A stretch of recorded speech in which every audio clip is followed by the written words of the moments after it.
Welcome back, students. In the previous lectures, we have seen how to solve an abstract problem and a job sequencing problem using greedy method. In today's class, we will try to solve a Huffman code problem using greedy method. In previous two lectures, we have seen how to solve an abstract problem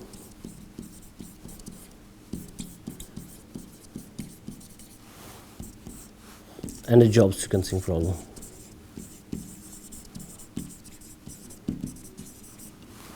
In today's lecture, we'll try to solve a Huffman code using our greedy method. The primary application of a Huffman is a prefix code that's primarily used for lossless compression. It's used for lossless compression of data. The output of this Huffman code, once we run the algorithm, the output of this algorithm will be a variable length code. The output of the algorithm will be a variable length code.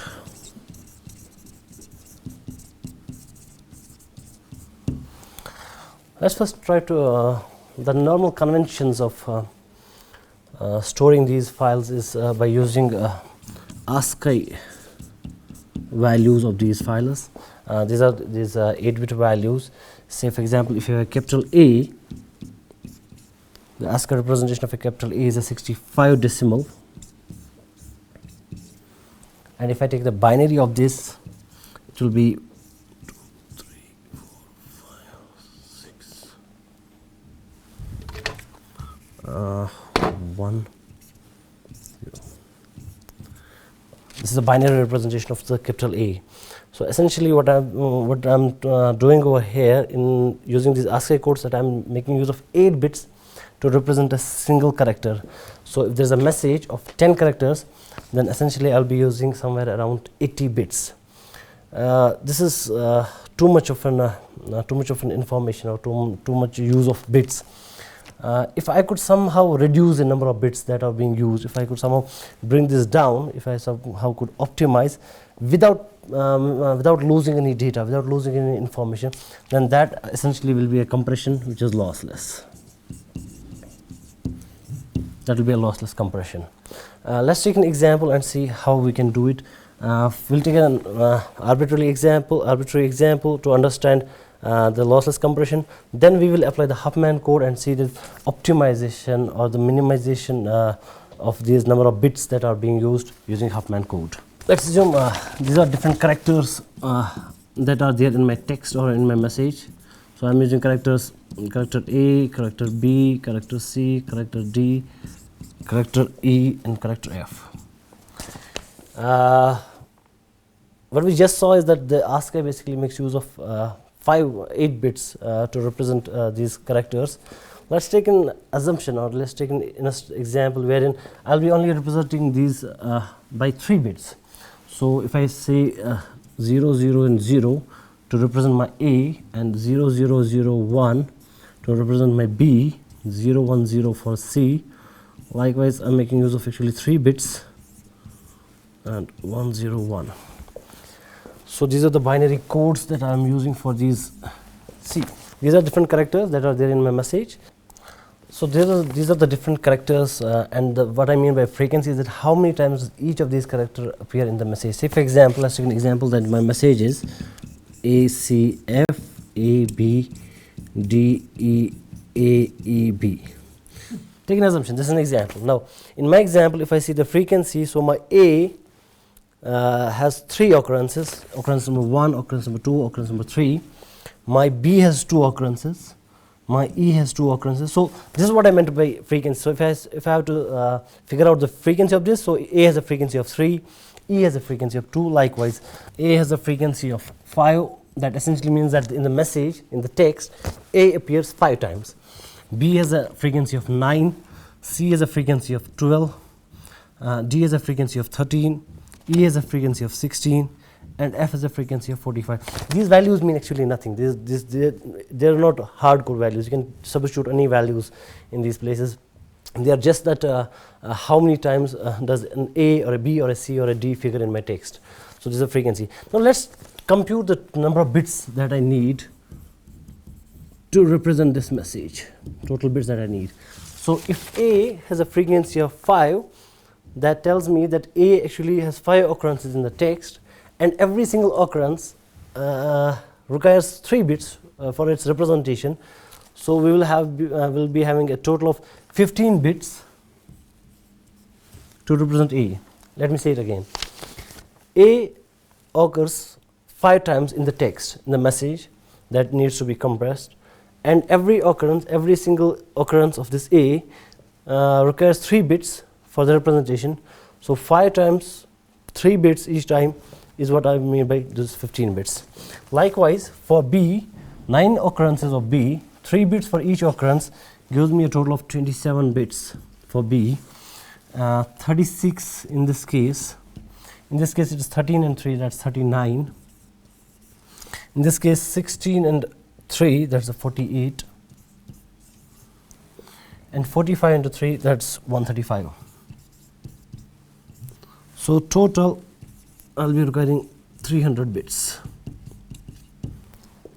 So if I have to transmit this message, or if I have to send this message using this particular code, 3-bit code, I'll be requiring 300 bits.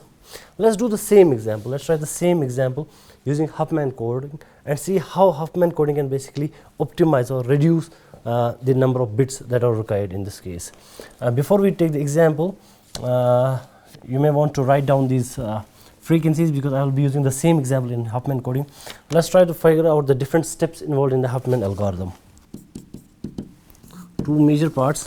One is that you have to build a Huffman tree.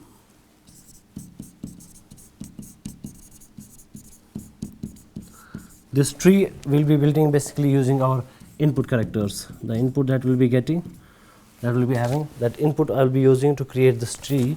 Second, I'll have to traverse this tree, traverse this Huffman tree, and assign codes to characters. So this is how the Huffman algorithm, Huffman code will be working for us. First, in 2 major steps. One step will be that we will be building the tree, and the second step in this case will be that we will be traversing through the tree, and those traversal values, when I traverse, those traversal values will be used to represent different characters. The algorithm for building this tree is a 3-4 step algorithm. One, for every single character, for every single leaf node, say I had an A, B, C, D, and F. For every single character, unique character, we will be using one leaf node for it. So step 1 will be creating a leaf node for every single character, for each unique character, and also we'll be creating a minimum heap. Why do I need this heap? I will explain it during the example. Second, out of these leaf nodes, whatever the number of leaf nodes I have, I'll be extracting 2 smallest possible. Extract 2 nodes with minimum frequency. Things will be much more easier to understand once we take the example for the same. Third, we'll create a new internal node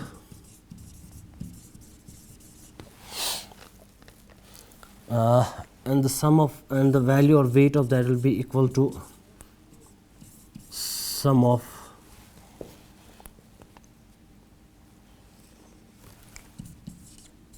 two nodes frequency.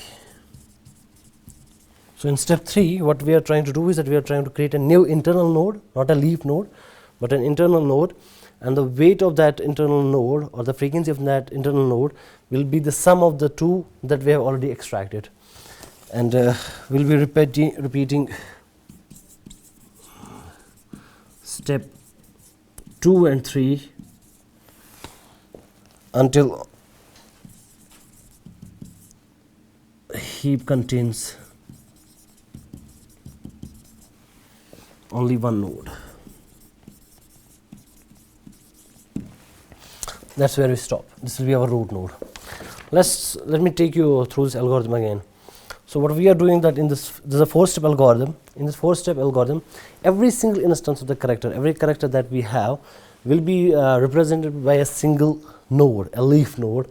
It's more of a binary tree. So every single character here will be represented by a leaf node. Out of these, we'll be creating a heap out of this. The heap will basically keep track of every single node that we have there and the associated frequency of that node. Now out of this heap, I'll be extracting two nodes. Those nodes, the criterion for the extraction will be here, the frequency, the minimum possible frequency. The two nodes with the least frequencies, those are the two nodes that I'll be extracting. Based on these two extracted nodes, I'll be creating a new node. And the weight or the frequency of this new node will be the sum of those two that have been already or previously extracted.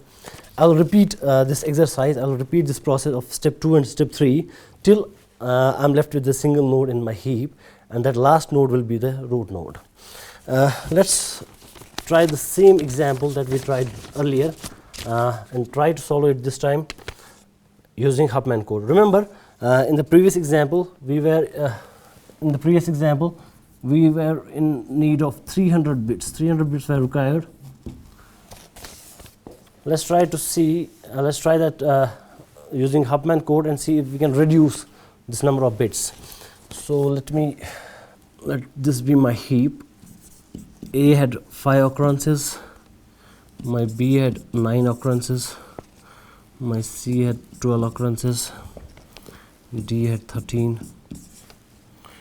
E had 16, and F 45. This was the example that we used, and in the same example, using 3-bit code, we were in need of 300 bits. So let's say this is my heap. This is the heap that I have created. Out of this heap, I'm supposed to represent every single of these using a single node, using a single leaf node. The algorithm tells me that I have to extract two such leaf nodes with the minimum possible weight. Now if we see the minimum possible weight here is for A is 5 and B is 9. So these are the two nodes with least frequency. So let's use these two nodes. So I have an A, let's write the frequency to make it readable, and my another node is B. The frequency of B is 9 in this case. That's step 2. Step 3 tells me that I will be creating a new internal node based on these two nodes. The frequency of that internal node now will be the sum of these two nodes. So the new node that I create, let's call that x1, and the weight that it will be carrying, frequency, is the sum of these two. So that's a 9 and a 5, that's essentially 14. So this is a new node that I create. Since these two nodes have already been addressed, a new node has been created. So I'll be adding the new node in the heap. So x1 has been created with a value of 14, and these two I don't require now because they have already been addressed. Let's have a look at the heap again, and using step 2, I'll be extracting two nodes with the least possible value. Now the least possible value here is 12 for a C, 13 for a D, 14 for the new. We'll be including this as well. 16 for a E and 45. So obviously you have 12 and we have a 13. So these are the two nodes that I'll be selecting. So I have a C with a value of 12, and I have a D with a value of 13. That's my step 2. Step 3 tells me to create an internal node using these two nodes with the value equal to sum of these two. So that's let's call the new node as x2, and the weight on that will be 25 in this case. So we have created a new node, and let's put that in the heap, x2 with a weight of 25. These two we have addressed already. We are still not left with a single node. We'll stop once we are left on one single node in this heap. So we'll repeat step 2 and step 3. Again, I have to check for the nodes. Now in this case, my least two weights are E and the newly created internal node 14. So I'll be using this 14 and this 16 to create my new node. So this is my 14 and this is my E. Here's a weight of 16. So using these two, the least two possible, 14 and the 16. And remember, on the right hand side, the larger frequency will go on the right and the smaller frequency will go on the left hand side. So I'm creating a new node over here using 16 and the new internal node, and let's call this node as x3. The weight of x3 will be 30 in this case. Let's add x3 to our heap and we are done with these two. So we are left with 3 nodes. We have an f of 45, we have x2 with weight of frequency of 25 and x3 with frequency of 30. So these are the 2 nodes. These are the smallest possible least frequency 2 nodes. Let's create a new node out of these and let's call that x4. And the frequency of that is 30 and 25 will be 55.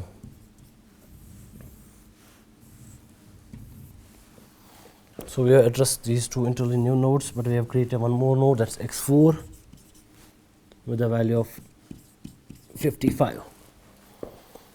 Okay, now we are left with the f with the weight of 45 and x4 with a 55. So let's take that f with the weight of 45 and based on these we will create a new node, let's call that x5 and the weight will be 100. We have addressed this, we have created a new node, that's x5 with the weight 100. This is where we take our algorithm into the step 4, and step 4 tells us that if there is only a single node left, that single node is your root node, which is this one. So this is my root node. That's the first part of the Huffman code algorithm, that I have to build a tree. How did I build this tree? Is that I'm using these characters as the leaf nodes. Now you can check it out. So my A is a leaf node, my B is a leaf node, my C is a leaf node, my D is a leaf node, and my E is a leaf node. Also my F is a leaf node. The intermediary nodes that I created, they are all internal nodes. So this is the first part of the algorithm. Second part of the algorithm is that I have to traverse this tree, the tree that I just created. Let's traverse this. When I say I have to traverse this tree, what I mean is that I have to try reach every single node from the root node. Now there is a rule that I need to follow in this case. The rule is that if the traversal is on the left hand side, assign a 0, and if the traversal is on the right hand side, assign a 1. It's very simple. So if I traverse from root node, if I start the traversal towards left hand side, I'll be assigning on this path, on this traversal, a value of 0, and if the traversal is on the right hand side, then I'll be assigning a value of 1. So let's do it. F is on the left hand side, so I'll assign the value of 0. X4 on the right hand side, a 1. X3 is on the right hand side, so 1. Right hand side of x of 4. But x of 2 is on the left hand side of this, so a value of 0. C is on the left hand side of x2, so a value of 0. And D is on the right hand side, so a value of 1. Likewise here, for E, it's a 1. For x1, it's a 0. For B, it's a 1. And for A, it's a 0. So that was the second part of the algorithm. Now using this traversal values, using these values that I have assigned during my traversal, these are the new codes, these are the new variable length codes that I will be using to refer my characters. Now let's see, those characters are, let's put it here. I have an A, B, C, D, and E and F. These are the characters that I have. Okay, let's see A. If I have to reach to A, what's the path? The path is 1, 1, 0, 0. So that's the new code that I assigned to it. 1, 1, 0, 0. Check it again. To reach A from root node, I have to take this path. So this is the path. 1, 1, 0, 0. So this is the path that I am taking. And that's the code that I assigned to A. Likewise for my B, here it's a 1, 1, 0, 1. 1, 1, 0, 1. Check it again. 1 to x4, then 1 to x3, then 0 to x1, then 1 here. That's 1, 1, 0, 1. Check it for C. this may C 1 0 0 1 0 0. It's a 3-bit code. So see, that's what I was trying to make you understand in the very beginning of the lecture, that these are variable length codes. Unlike the first example that I took, I used those fixed values of 3 bits, or in case of ASCII it is a 8-bit value, or in case of binary representation it may be a 5-bit value. But in this case, Huffman code, these are variable length codes. For my D, here's my D, it's a 1 0 1 1 0 1. For my E, there's my E, it's a 1 1 and 1 1 1 and 1. And for my F, it's a single character, that's 0. Here is a single path. Let's go back to the earlier example and check out the frequency of these. What is the frequency of each of these characters? So this is the code again, and this is the character. The frequency of each of these was A had a frequency of 5, B had a frequency of 9, C had a frequency of 12, D had a frequency of 13, E had a frequency of 16 and 45. Let's compute total bits. Now in the earlier example, I was using 3 bits to represent 8, and there were total 5 occurrences of A, so I had 15 bits. But in this case, I'm making use of 4 bits to represent A. So 5 frequencies, 5 occurrences, so 5 into 4 is 20 bits. I'll be in need of 20 bits to represent my A in this case. Similarly for my B, 4 bits and 9 such occurrences. So every single occurrence will be requiring 4 bits. So for a total of 9 occurrences, I'll be requiring 36 bits. In this case, in the case of C, I'll be using 3 bits to represent C, and C has 12 occurrences in the text, so total of 12 into 3, that's 36. For D, 3 bits to represent a D, 13 occurrences, so that makes a total of 39. For E has 16 occurrences in the text. Every single occurrence is represented by 3 bits, so a total of 48 bits for E. And for F, which is the highest number of occurrences, I'll be using only a single bit, that means 45 bits. If I take the total sum of these, it sums up to 224 bits. Now remember, compare this value with the earlier computer value of 300 bits. For fixed size 3-bit values, we have a optimization of at least 76 bits. We are able to save 76 bits, and we did not compromise with the number of characters. So it's a lossless compression optimization by at least 76 bits in this particular example using Huffman code. Why the greedy? The greedy part here lies in this case that the one with the least frequencies, with the highest frequencies, the one character that has the highest number of frequencies, will be giving it least number of bits to represent. So if I see it the other way around, the one with the highest number of frequencies requires least bits, and the one with the least number of frequencies requires highest number of bits. That's how the greedy approach works in this case. This is how Huffman code can be used for lossless compression, and this is how to execute a Huffman code using greedy method. In the next lecture, that will be the last lecture for this greedy method technique, we'll be looking at an example or a problem of optimal storage on tapes. How do we store our information or data on tapes such that the retrieval ratio, the retrieval value of these programs is minimum using greedy method. Till then, take care.